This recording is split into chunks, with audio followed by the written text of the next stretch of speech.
Eto na ang isa sa pinakamalupit na balita na maririnig nyo ngayong araw. Habang papalapit ng papalapit ang NBA trade deadline ay hindi pa rin natatapos sa mga rumors patungkol nga sa mga players na hinahanap ng Los Angeles Lakers. Pero hindi lamang itong mga rumors dahil meron tayong mga sources na pinagbabasihan. Sa ngayon kasi patuloy pa rin ang paghahanap ng Los Angeles Lakers ng isa pang possible star player na maaaring makatulong sa kanila sa hinaharap lalo na sa NBA Championship.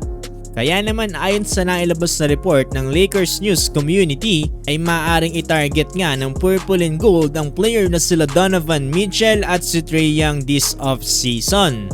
Simulat sa una, kilala naman natin ng Los Angeles Lakers na ang franchise nito ay pinapalibutan ng mga star players. Sa dami-dami ng mga pinagdaanan at ilang championships na din ang nakamit ng franchise, ilang mga star players din ang na-involved dito sa team. Kaya naman kung sakali man na magre-retiro na si LeBron James at ngayon na nga ang kanyang huling laro sa NBA, kinakailangan na kaagad gawan to ng paraan ng LA para magkaroon na kaagad sila ng replacement para sa isang star player kagaya na LeBron James. Ayon sa NBA reporter ng ESPN na si Dave McMenamin, isa din talaga sa pinakaminamata ngayon ng Purple and Gold ay sila Donovan Mitchell at si Trae Young this off-season. Isa talaga to sa mga plano ng Lakers pero hindi nga ito nila ma-execute hanggat hindi natatapos ang NBA draft. Dahil ang Pelicans ang mayroong right to pick between the Lakers sa 2024 or 2025 for first round pick. Ito rin kasi may involve ang final decision patungkol nga sa trade dito ni Anthony Davis. Kapag na-execute nga yan ng tama ng Los Angeles Lakers ay magkakaroon sila ng first 3 round picks dito. At kapag nangyari yan ay dito na nga magkakaroon ng trade package na kung saan kasama rin ang mga star players kagaya nila Donovan Mitchell ng Cleveland Cavaliers o kaya naman ni Trae Young ng Atlanta Hawks. Ayon dito kay Dave McMenamin ay nakakapag-usap na nga daw ang kampo ng Lakers at dito nga sa humahawak kay Trae Young.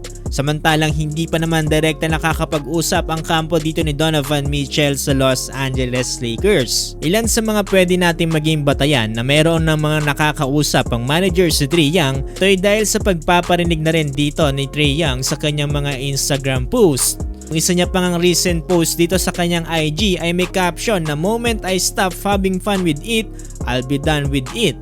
Sa nga lang ba to sa patunay na may balak ng umalis ng Atlanta Hawks si Trae Young? Sakali man totoo to, excited na rin ako makita siya sa Los Angeles Lakers as soon as possible. Maganda sana kung isa kila Donovan Mitchell at kay Trae Young ang makukuha ng Purple and Gold. Si Mitchell ay nag-average ng almost 28 points, 5.5 rebounds at 6.1 assists, shooting 46% from the field. Hindi rin nalalayo ang stats dyan ni Trae Young with 27 points, 2.9 rebounds and 10.8 assists per game, shooting 42.3% from the field. Panalong-panalo talaga ang Lakers kung sakali man makuha nila ang isa sa dalawang player na to. Ang tanong ngayon, gaano nga ba kalaki ang handang isakripisyo ngayon dito ng Los Angeles Lakers para makuha ang isa sa dalawang players na to? Kung sakali man kasing hindi pa magre-retiro si LeBron James for next season, ay medyo malaki-laki pa ang kailangan nila para makakuha ng isa pang star players. Pero madami pa din mga possible scenarios na maaaring mangyari. Kaya naman abangan natin kung ano nga bang ipa-priority ngayon dito ng Purple and Gold.